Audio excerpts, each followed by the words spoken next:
अनीता चौधरी की जिस तरह निर्मम हत्या की गई उससे पूरा राजस्थान देल गया और जिस तरह शव के टुकड़े टुकड़े करके दफनाया गया और परिजन लगातार 20 दिन से पहले एम्स के बाहर धरना देने का प्रयास किया, वहाँ इनको नहीं जाने दिया गया। फिर वहाँ गए आपके भगत की कोठी, वहाँ से इनको हटा दिया। तो वीर तेजाजी मंदिर पूरी भक्ता सिंह के अंदर जो पिछले कई दिन से बैठे हैं, और दुर्भाग्य की बात है कि दिवाली भी इन लोगों ने यहाँ पे मैं जो तमाम टीम है यहाँ जो इसको लेकर न्याय के लिए लड़ाई लड़ रही है, इनको मैं धन्यवाद दूंगा कि, और परिजनों को भी धन्यवाद इस बात का, अनीता जी के पति मनमोहन जी और उनके बेटे को, कि हिम्मत और हौसले के साथ इन्होंने लड़ाई लड़ी। उस लड़ाई का ही परिणाम है कि राजस्थान की सरकार ने इनकी बात सुनी। हम सब के संघर्ष का ही परिणाम है हम सब लोगों के, कि भाई इस मामले के अंदर मोटा मोटा इनकी जो मांग थी, एक बार इसकी सारी परतें खुली किए। इसमें कई लोग और आ रहे हैं, क्योंकि एक व्यक्ति अकेला इस तरह शव के टुकड़े करके नहीं कर सकता, और वहाँ ब्लड नहीं मिले, सारा कुछ नहीं हो, इसमें कहानी अलग नज़र आ रही है। और कहानी जो आ रही है उसमें कई सफ़ेद पोस्ट लोग पीछे नज़र आ रहे हैं। तो इसके लिए सीबीआई जांच करे, ये प्रमुख डिमांड थी कि मामला सीबीआई को जाए, सीबीआई जांच करे।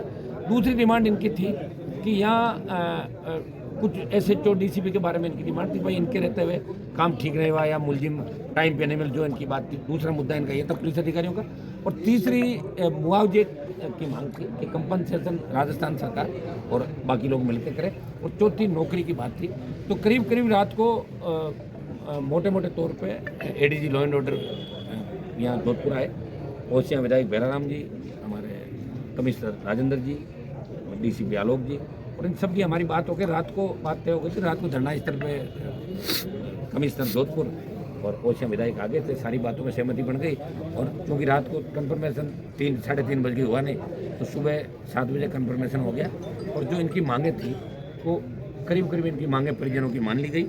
और आज ही ये केस सीबीआई को ट्रांसफर करने की घोषणा सरकार करेगी। बाकी की जो बात है, जो घोषणाएं हैं, और सरकार की तरफ से जो प्रतिनिधि ग्रुप में हमारे बीच उपस्थित भैराराम जी और आलोक जी बैठे हैं यहाँ सरकार की तरफ से, तो और एमएलए साहब हमारे देवेंद्र जी जोशी, जो भी इस मामले के अंदर ये चाह रहे थे पहले दिन से कोई न्याय होना चाहिए और अन्यायवार प्रत्येक खुले। हर व्यक्ति चाहता है कोई कत्ल अगर होता है तो उस कत्ल के पीछे कौन लोग हैं वो पर्दाफाश होना चाहिए, हर सरकार की मंशा रहती है। तो मैं एमएलए साहब हमारे जोशी जी को भी धन्यवाद दूंगा कि इस मामले के अंदर ये भी हमारे साथ खड़े हैं। और भैराराम जी आगे की जो सरकार की तरफ से हमारी मांग क्या थी, सरकार ने कौन सी मांगे हमारी मानी, वो भैराराम जी आपको प्रेस को संबोधित करेंगे। भैराराम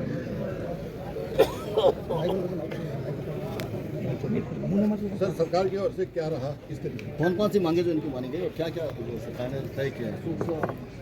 मैं सबसे पहले तो जो जिस प्रकार से राजस्थान के अंदर और जो शांति सिटी के नाम से जो जोधपुर शहर जाना जाता है, जिस प्रकार का जघन्य और एक जो बोलो जो निर्मम हत्याकांड हुआ है, मैं इस हत्याकांड को जैसे भारतीय जनता पार्टी की ओर से घोर निंदा करता हूँ।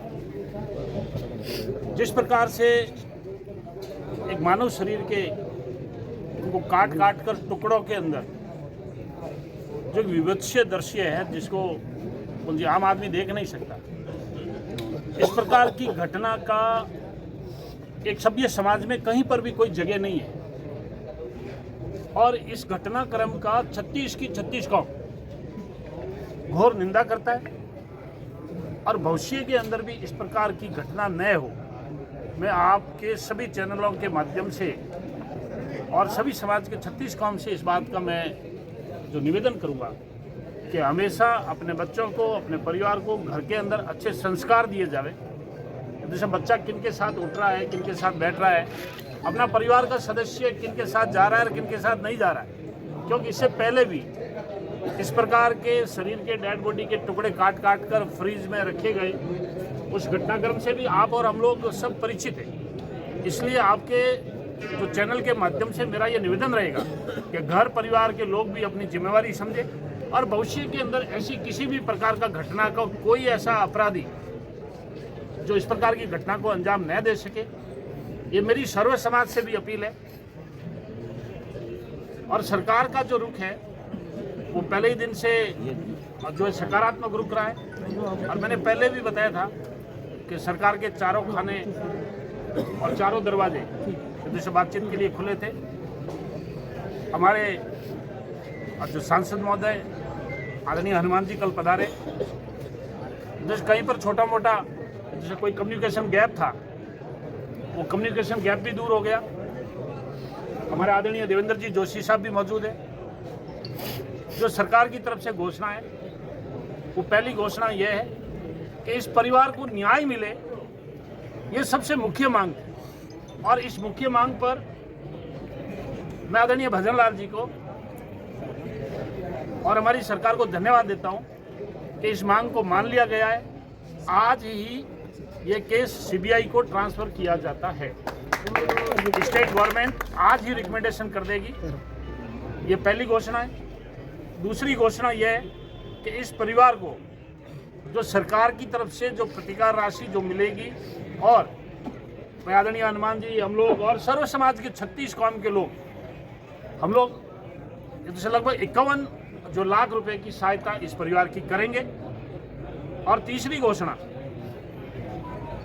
जो यहाँ के डीसीपी साहब है वो अभी हाल फिलहाल उनको यहाँ से रवाना कर रहे हैं, और अन्य भी कोई भी अधिकारी जो इस जो प्रकरण में कहीं पर ढिलाई या कहीं पर लापरवाही यदि रखी गई है, तो एक जो संभागीय स्तर पर एक कमेटी बन रही है, वो संभागीय स्तर की कमेटी जांच कर लेगी। उसमें कोई भी अधिकारी जो दोषी होगा, वो कमेटी जांच कर वो कमेटी अपनी रिपोर्ट देगी।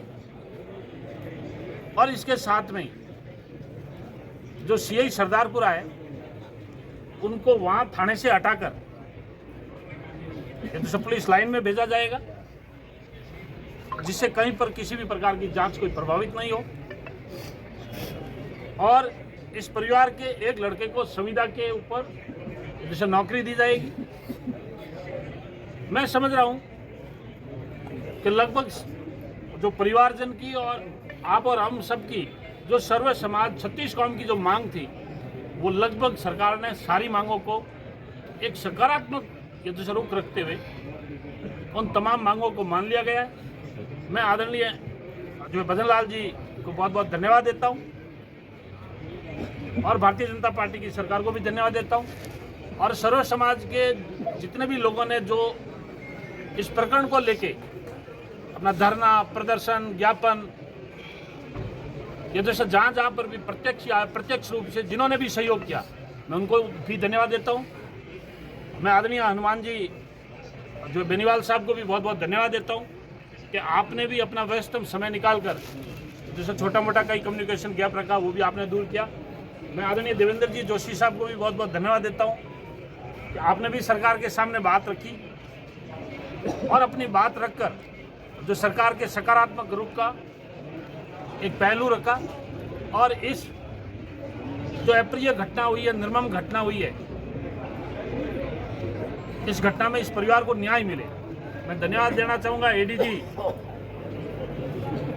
जैसे भाई बंसल साहब को, जैसे राजेंद्र जी कमिश्नर साहब को, और पूरी कमिश्नरेट पुलिस को, और अभी हमारे साथ में आए हुए श्रीमान आलोक जी डीसीपी, इनका भी शुरू दिन से ही, पहले ही दिन से इनका बहुत ही सकारात्मक रुख रहा। और आज ये शांतिपूर्वक और सभी मांगों को मानते हुए इस धरने का हम आज ऐसा समाप्ति की घोषणा कर रहे हैं। और आपके चैनलों के माध्यम से मैं सब राजस्थान की जनता की अपील करना चाहूँगा कि भविष्य के अंदर ऐसी कोई घटनाक्रम नहीं हो अपने बहन, बेटी, बच्चों के मिलने जुलने वालों के ऊपर, और घर परिवार में अच्छे संस्कार निर्माण करो, जिससे भविष्य में इस प्रकार की कोई घटनाक्रम न हो। उसके लिए आप और हम सर्व समाज के 36 कौम के लोग सभी जिम्मेवार हैं। सरकार आपसे और हमारे से ही बनती है, सरकार आप और हम ही है। इसलिए आपको और हमारे को मिलके इस प्रकार के जो जघन्य अपराधों की एक सभ्य समाज में कोई जगह नहीं है। ऐसे समाज की एक आवश्यकता है जहां बोल चाहिए सबका साथ, सबका विश्वास और सबका साथ हो। और मैं समझ रहा हूं आप और हम एक सब मिलकर एक अच्छे जो नवनिर्माण राजस्थान की स्थापना हो। ऐसा पुलिस प्रशासन और पूरी प्रशासनिक बॉडी का पूरा सहयोग रहा। उसके लिए पूरे प्रशासन को मैं धन्यवाद देना चाहूँगा। और जो संभागीय स्तर की जो उच्च कमेटी है वो भी अपनी रिपोर्ट जैसे समय सीमा के अनुसार दे देगी। और जैसे मैं समझ रहा हूँ कि आगे जो कानूनी प्रक्रिया है उसमें पूरा परिवार इनका संपूर्ण सहयोग करेगा।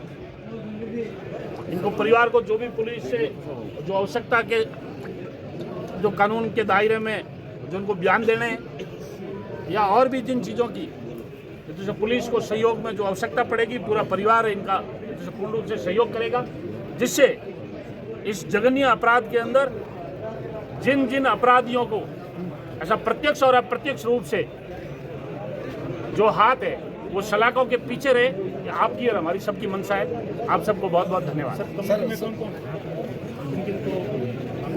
कमेटी कौन सी? संभागीय वो तो संभागीय आयुक्त तय कर लेंगे क्या होगा। सर ये जो है इस मामले को आप अनुशंसा आज ही कर देंगे सीबीआई के लिए, तब तक जांच कैसे रहेगी? और जो नामजद आरोपी जो थे उनका क्या रहेगा? उसके अंदर नामजद जो आरोपी है, नामजद आरोपी अभी पुलिस कस्टडी के अंदर शायद 2 लोग हैं। पुलिस कस्टडी में कितने लोग? 2 लोग हैं।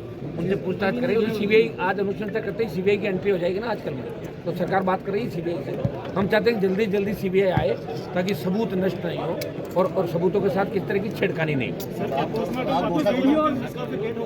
ना पोस्टमार्टम चूंकि एक बार एम्स के अंदर हो गया तो हम ये नहीं चाहेंगे कि बार बार पोस्टमार्टम वाली प्रक्रिया विचार ले लिया दोबारा पोस्टमार्टम नहीं। पहले इनसे एक बार बात करो। आप यहाँ थोड़ा यूँ कर लो, बैठो थोड़ा यूँ शकल दिखाओ। अरे भाई